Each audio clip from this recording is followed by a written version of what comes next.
agradecemos a vós a graça da vida espiritual, nossa criação, a graça da vida física, que nos permite estarmos juntos nesta casa, procurando suas bênçãos, procurando a consolação, o conforto, a orientação, a instrução.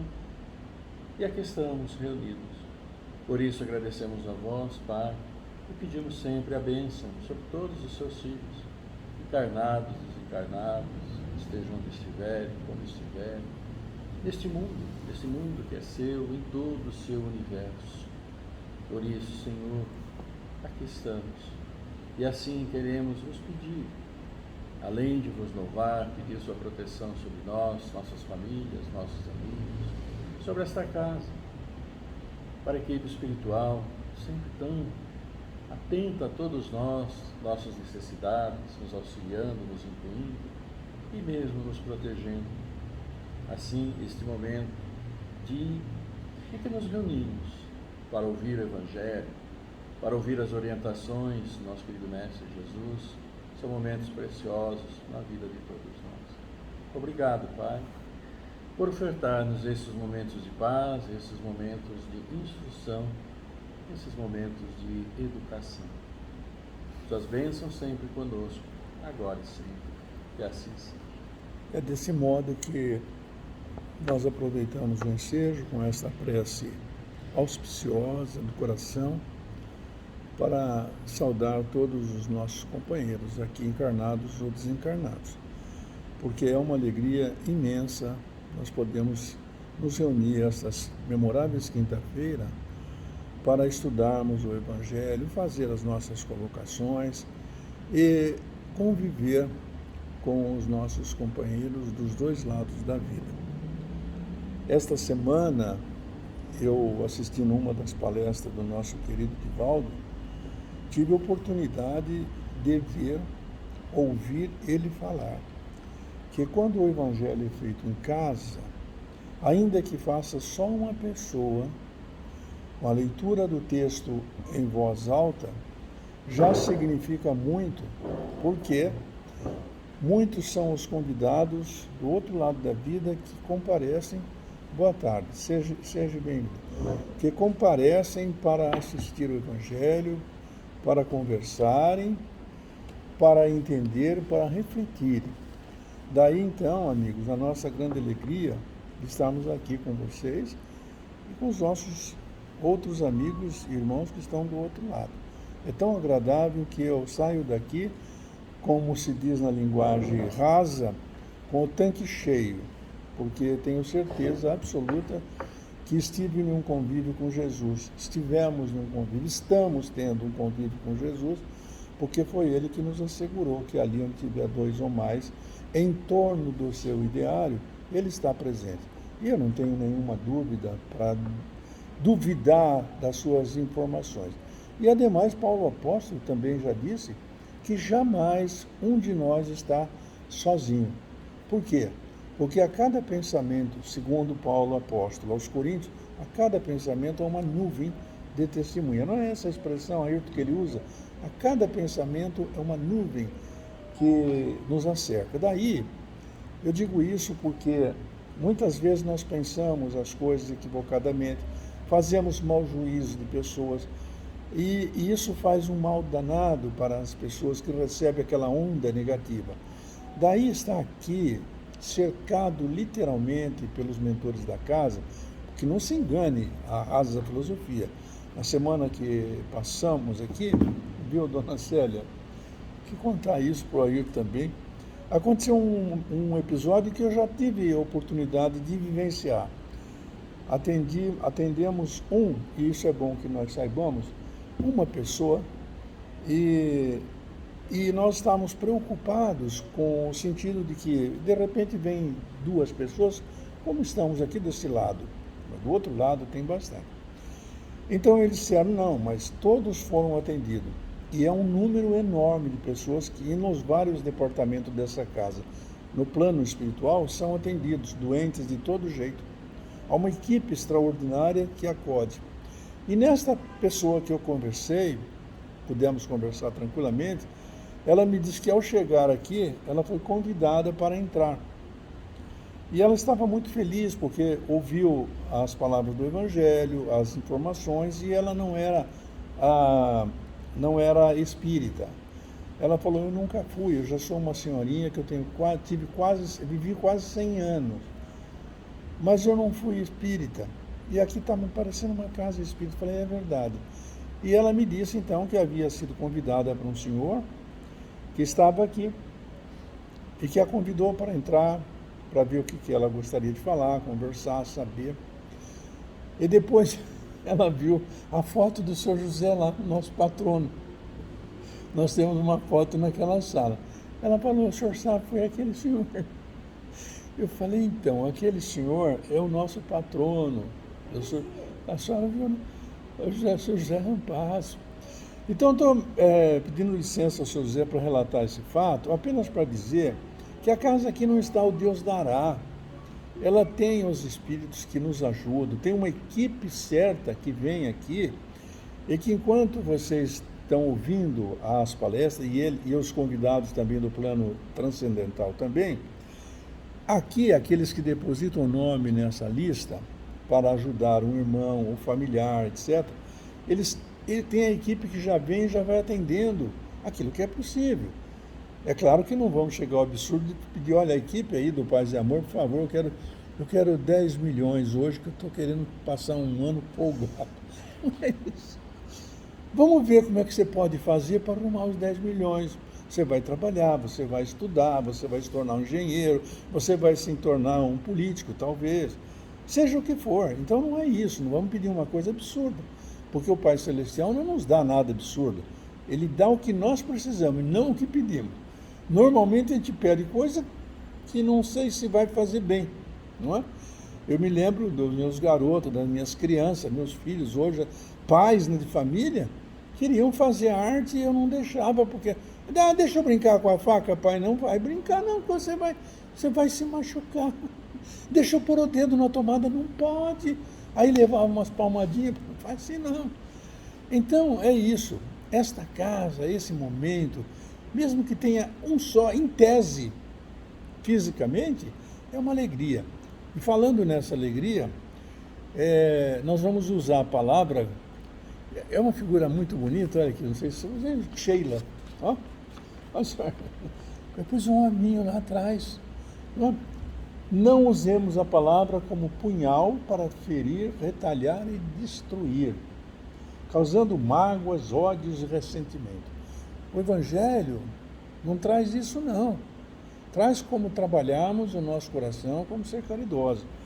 Então, que a nossa palavra seja o bálsamo para aliviar a opressão, a tristeza, a escuridão que oprime os corações. Essas palavras são da Sheila, esse espírito notável, que nessa última guerra mundial trabalhou ainda para recolher aqueles prisioneiros, aqueles que estavam morrendo naquela situação, e ajudando aquele povo todo que se envolveu nessa guerra fratricida. Então, dito isso, a senhora vai escolher ou já escolheu? Escolhi. O que a senhora escolheu? Página 87. 87? Dado por pensamento, adultério.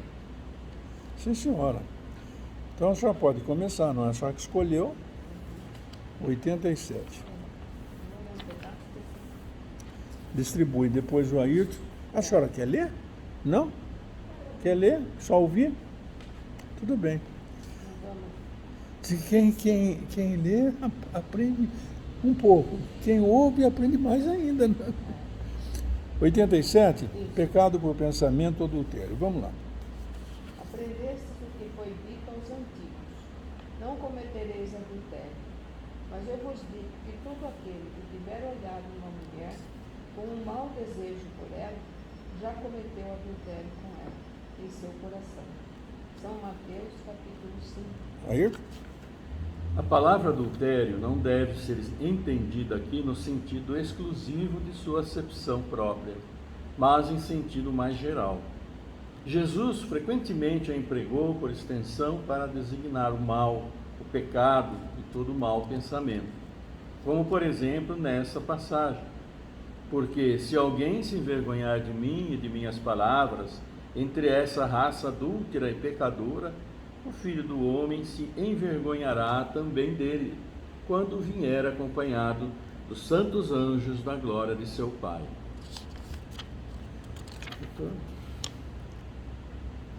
A verdadeira pureza não está somente nos atos, mas também no pensamento, porque aquele que tem o coração puro não pensa mesmo no mal. Foi isso que Jesus quis dizer. Ele condena o pecado, mesmo em pensamento, porque é um sinal de impureza. Esse princípio conduz naturalmente a essa questão. Sofrem-se as consequências de um pensamento mau, não seguido de efeito? Há aqui uma importante distinção a se fazer. À medida que a alma, empenhada no mau caminho, avança na vida espiritual, esclarece-se e se despoja pouco a pouco das suas imperfeições, segundo a maior ou menor boa vontade que emprega em virtude de seu livre-arbítrio. Todo mau pensamento, pois, resulta da imperfeição da alma, mas, de acordo com o desejo que concebeu de se depurar, mesmo esse mau pensamento se torna para ela uma ocasião de adiantamento, porque o repele com energia, é um indício de uma mancha que se esforça por apagar, e não cederá se apresentar ocasião para satisfazer o mau desejo, e depois que tiver resistido, sentir-se-á mais forte e alegre com a sua vitória. Aquela, ao contrário, que não tomou boas resoluções, procura a ocasião para o ato mau. E, se não o realiza, não é por efeito de sua vontade, mas porque lhe falta oportunidade. Ela é, pois, tão culpada como se o cometesse. Em resumo, uma pessoa que não concebe o mesmo pensamento do mal, o progresso está realizado. Naquela a quem vem esse pensamento, mas o repele, o progresso está em vias de se cumprir. Naquela, enfim, que tem esse pensamento e nele se compraz, o mal está ainda com toda a sua força. Numa, o trabalho está feito. Na outra, está por fazer. Deus, que é justo, considera todas essas diferenças na responsabilidade dos atos e dos pensamentos do homem.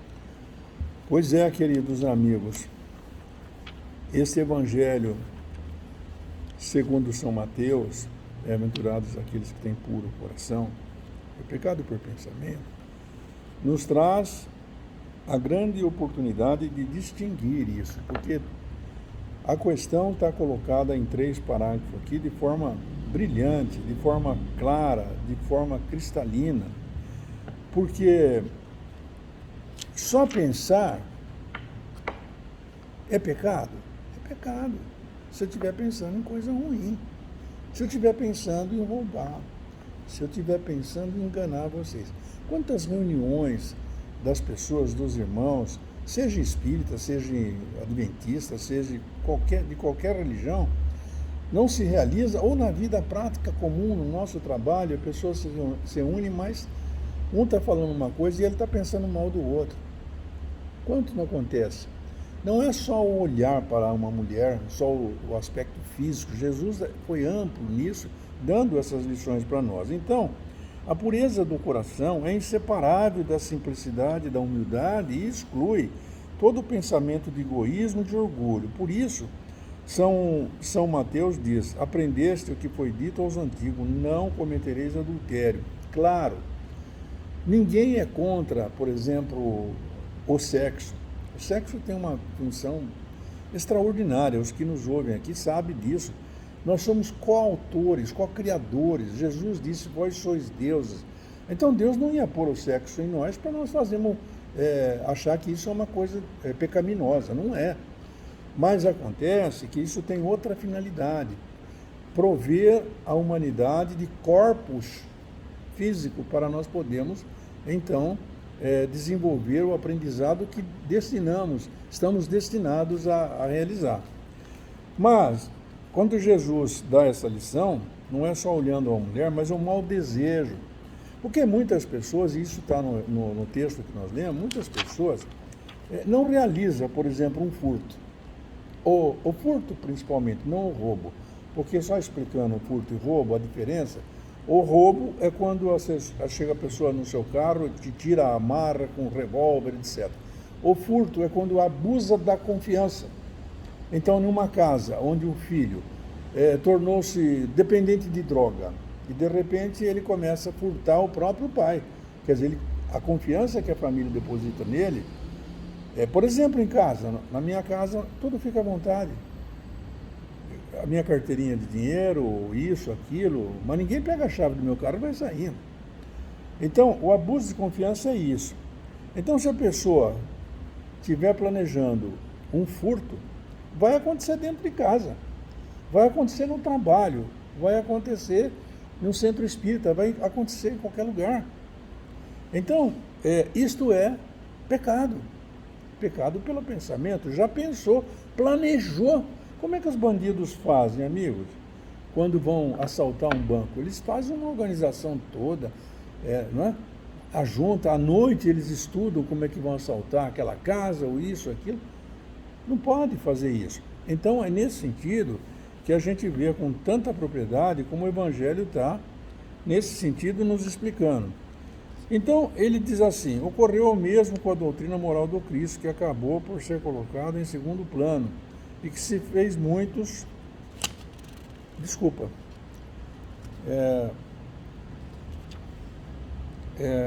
É nessas adições feitas pelos homens à lei de Deus que Jesus faz alusão quando disse: eu perdi aqui. 87. É o pecado por adultério, né? Então, quando ele esclarece que... E aí isso é importante dizer, que o Evangelho, que nós estamos lendo, tem esta claridade, vem com as explicações dos Espíritos venerando. O texto primeiro que foi lido pela Dona Célia é o texto de São Mateus. Depois começam as palavras. A palavra adultério, isso já são mensagens dos Espíritos venerando.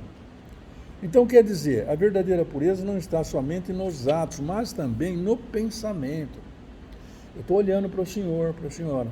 Se o meu pensamento estiver desnaturalizado, ou com mau pensamento, fala, ela não está pondo atenção, só está pondo. Mas se eu começar qualquer bobagem, eu já estou cometendo um crime. Na verdade, é um crime. Então, ele fala também que, em resumo, a pessoa que não concebe mesmo o pensamento, ele dá uma coordenada para nós. Quem não consegue um pensamento? Eu vi uma mulher muito bonita, mas eu sou casado, sou vô já. Que conversa é essa? Posso até apreciar o belo, não quer dizer que eu devo começar a ter pensamentos espúrios com aquela mulher. Percebe? O pensamento, o poeta Adoniran Barbosa, não sei se é do nosso tempo, né? Adoniran Barbosa cantava aqui, o pensamento parece uma coisa à toa, mas como é que a gente voa quando se presta atenção? Quando nós pensamos aqui, ali, alhures e algures, o nosso pensamento vai na frente. Se eu pensar agora na minha casa, vem na minha imagem, na minha mente, uma imagem da minha casa. Eu sei onde minha mulher pode estar, como é que é a minha disposição da casa, tudo isso vai no pensamento. Então, é muito importante, em resumo, ele diz assim, que na pessoa que não concebe mesmo o pensamento do mal, quer dizer, eu vejo uma mulher bonita, eu penso em roubar, eu penso em enganar os outros. Ele fala assim, o progresso, o pensamento do mal, o progresso está realizado. Naquela a que vem esse pensamento, mas o repele, aquela mulher, não tem nada com aquela mulher, não é por meu bico, como se diz na linguagem popular, ela é minha irmã, eu sou casado, não é isso que se faz. Olha como é que vamos mudando a direção, é o pensamento, que chegou para mim e eu falei, não quero isso. Por isso que ele diz que apesar do pensamento, você pode não cometer o adultério. Ele diz assim, está realizado, naquela que vem esse pensamento, mas o repele, como eu estou colocando, estou repelindo, não quero, não vou roubar, não vou matar, não vou enganar, não vou faltar com a honestidade com meus pares aqui. O progresso está em vias de se cumprir. Naquela, enfim, que tem esse pensamento e nele se compraz, o mal ainda está com toda a sua força. Por quê? Diz assim o texto, nenhuma, o trabalho está feito. Quer dizer, eu já guardei coisas boas em mim que eu não devo fazer e eu não vou fazer. Mesmo que o pensamento venha, eu não vou fazer, eu não quero. Eu costumo dizer aqui, em outra época eu falava isso muito, em relação às pessoas que me convidarem para fazer uma coisa errada, uma falcatrua, um roubo, um furto, ou alguma coisa em desacordo com as leis pétreas do Cristo e do Senhor da vida, eu falava, você pode ir, muito obrigado, eu não quero ir. Mas é isso mesmo, eu não quero ir, você pode ir. Você vai roubar sozinho, comigo não, com a minha colaboração não. Você vai enganar o outro. Eu não vou enganar e não vou mentir para eles. Porque eu sei que está errado. Não vou enganar e mentir para vocês. Eu não vou fazer uma fala muito bonita se o meu sentimento do coração não disser isso. E se eu não estiver praticando. Já pensaram vocês aqui, só para ter uma ideia, nós estamos falando na docilidade de Jesus, estamos falando na doutrina dele. Aí eu saio ali para pegar o meu carro e vocês me veem brigando com alguém. O senhor que me viu entrar. Fala, mas que negócio é esse? Que conversa é essa? Esse cara estava falando aí de Jesus, falando de perdão, de tolerância, de bondade, de amor, e está brigando aqui. Que conversa é essa? Percebe? Então é o nosso comportamento. Por isso ele diz, com todas as letras, que o mal ainda está com toda a sua força. Nenhum trabalho já está feito. Eu já tenho a responsabilidade de saber o que devo fazer ou não. E noutra está por fazer. Mas Deus, que é justo, considera todas essas diferenças na responsabilidade dos atos e dos pensamentos do homem. Nossa, como assim? Me testou? Eu pensei errado, mas eu não aceitei. É um sinal de progresso. Então, é com esse sentimento que a gente vai pedir para o Ayrton também desenvolver um pouco o pensamento dele em relação a isso. Ô Ayrton, quer dizer que se eu pensar errado, mas não fizer, eu já estou mais ou menos andando no caminho, certo? Está começando, vamos dizer. Começando no caminho. Até porque, né, Ayrton, curioso, é assim, né, a gente faz errado e depois tem que responder por isso. Aí fala, nossa, isso acontece comigo. Acontece porque você plantou essa semente aí. Agora colhe, meu. Vai, Ayrton. O pensamento nosso é algo absolutamente particular para cada um de nós. Só nós somos donos do nosso pensamento. Ninguém sabe o que nós verdadeiramente pensamos, mas isso está, o pensamento está dentro da consciência nossa. E como o próprio livro dos Espíritos nos fala, quando perguntaram onde que está Deus, né? Onde que eu vou encontrar Deus? Fala tanto de Deus como uma figura, e a gente às vezes imagina Deus como uma pessoa. A gente tem só esse conhecimento. Metamorfo. Né? A gente vive aqui por quê? Por aquilo que o nosso sentido nos dá. Aquilo que a nossa visão nos dá, aquilo que o nosso ouvido recebe, aquilo que a nossa boca fala, o gosto que sente, né? A pele com calor, com frio. Então, nós conhecemos o mundo e tudo aquilo que nos serve pelos nossos sentidos. E nesse conjunto é que o nosso pensamento vai se formar. Então, a gente sempre fala, né? Que pode ter 10 pessoas no mesmo lugar e uma pessoa, digamos assim, leva um tombo. Vão ter 10 pensamentos diferentes sobre o que aconteceu que ela caiu. Porque cada um é dono do seu pensamento e vai analisar uma situação. Então o pensamento ele é sempre particular para cada um de nós. E a própria doutrina nos fala para vigiarmos sempre e muito os nossos pensamentos. Porque muitas vezes nós acabamos nos deixando nos levar por aquilo que nós pensamos. E que muitas vezes não vai corresponder à realidade dos fatos. Nosso pensamento tem uma característica muito importante para todos nós, que é o fato de ele ser extremamente construtivo. Ele constrói. O maior exemplo é aqui onde que nós estamos. Onde nós estamos? O que nós estamos vendo? Se nós olhamos, cada um de nós tem uma visão diferente, nós estamos num ângulo diferente, né? Nosso olho está sempre para frente e a gente não consegue virar o pescoço como uma galinha, por exemplo, para olhar para trás, a gente não consegue. Então a gente tem esse campo de visão. Então cada um aqui vê diferente. Mas, de uma maneira geral, nós vamos ver a mesma coisa. Nós vamos ver as pessoas, nós que estamos aqui, como que nós estamos vestidos, as cores, né, da nossa roupa, a sala, a lâmpada, toda essa aparelhagem que está aí para nos dar mais conforto. Mas aí vem aquele pensamento, de onde que surgiu tudo isso? Como que surgiu? E por que está aqui? Tem a sua finalidade, tem aqueles que construíram tudo isso, pegaram o material. E isso vem de onde? Esse material que foi feito, né? Um algodão, é aquele algodão que foi tirado daqui a terra, brotou, aquele frutinho branco está lá, se ninguém pegar fica na moda, mas o homem começou a pensar e usar e trabalhar. Aí foi fazendo tecido, e tecido foi sendo tingido, estamos aqui. E isso veio de onde? Veio do pensamento do homem. Porque pelo pensamento a gente cria, a gente sonha, a gente quer conquistar coisas, né? Os nossos sonhos são fruto do nosso pensamento. Os nossos erros hoje que estão na nossa memória, nós podemos acessar pelo nosso pensamento e ver, analisar e descobrir onde foi que eu errei para eu estar hoje me acontecendo isso.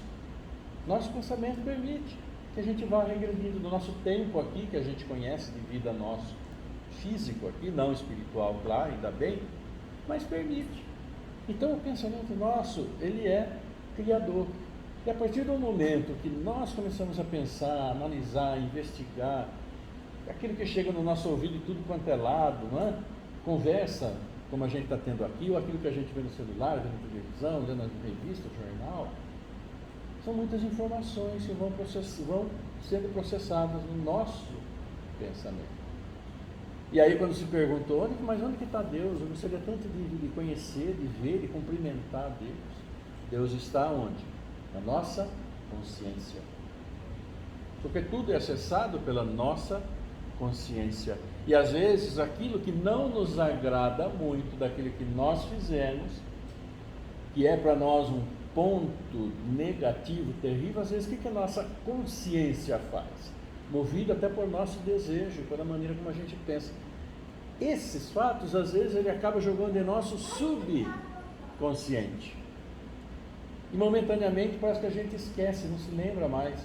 Mas às vezes, por uma razão ou outra, aquele fato acaba aflorando. Então, a nossa vida, ela é toda moldada pelos nossos pensamentos. Nos caminhos que vamos seguir, nos caminhos que já seguimos, tudo isso. Por isso que se fala que o pensamento é criador.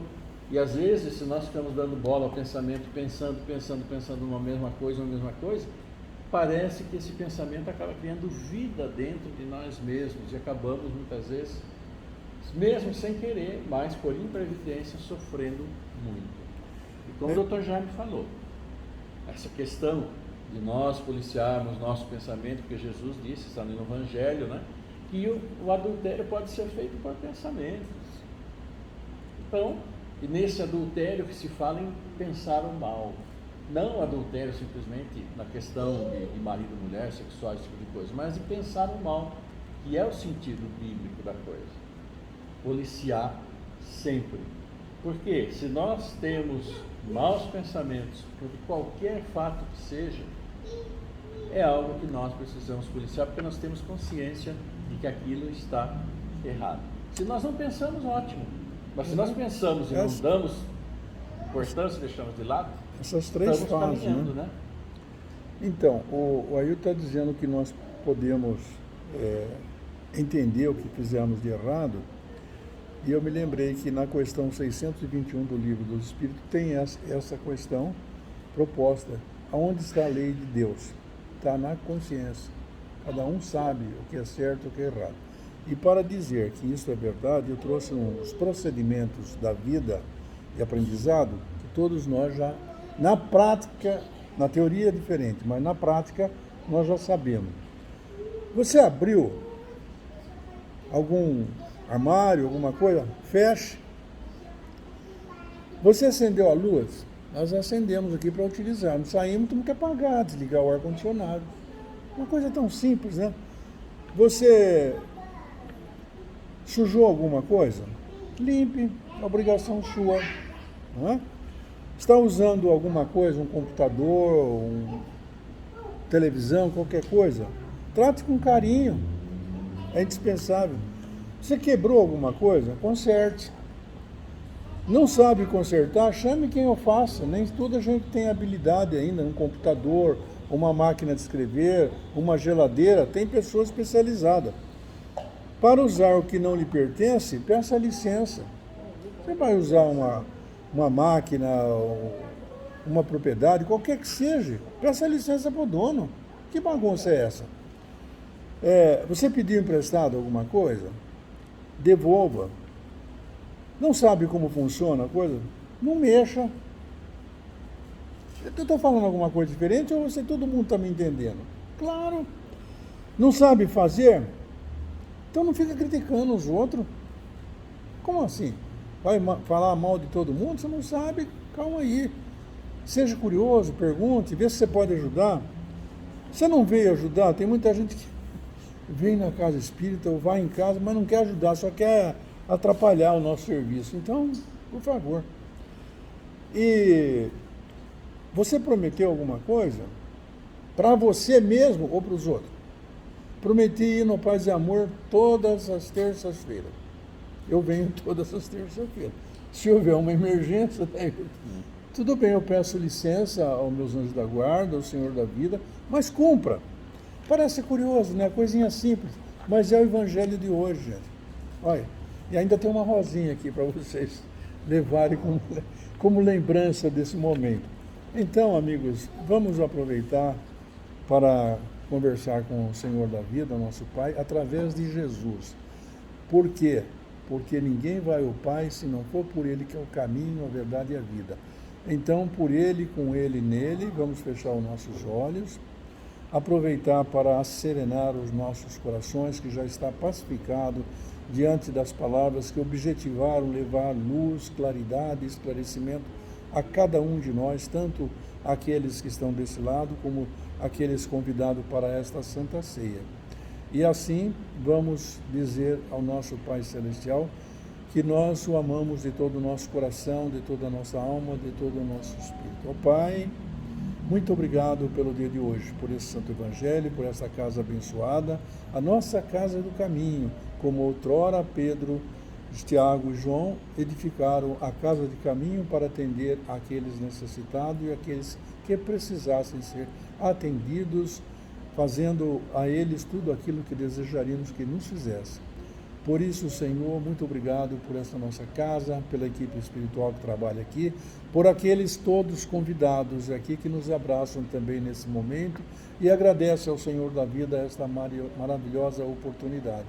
Queremos, Senhor, aproveitar e pedir, em nome de Jesus, como nos ensina o Evangelho, que nesse momento seja derramado para todos nós, nossos familiares, estejam eles aonde estiverem, sejam derramados esses fluidos benéficos que são distribuídos no passe também para aqueles que estão nos hospitais, nossos irmãos que estão no presídio, aqueles que estão nos ergástulos do coração, enfim, Senhor, todos aqueles que necessitam, aqueles que estão na política, que se enganam, que cometem desatino, que faltam com a realidade, mas a todos, Senhor, que estão nesse planeta sob a governança de Jesus, nós te pedimos que faça chegar, estendendo essas energias a cada coraçãozinho, nesse momento do espaço magnético, em nome do Mestre Jesus.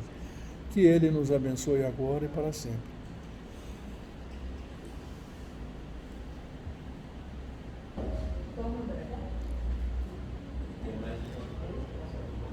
Está aqui.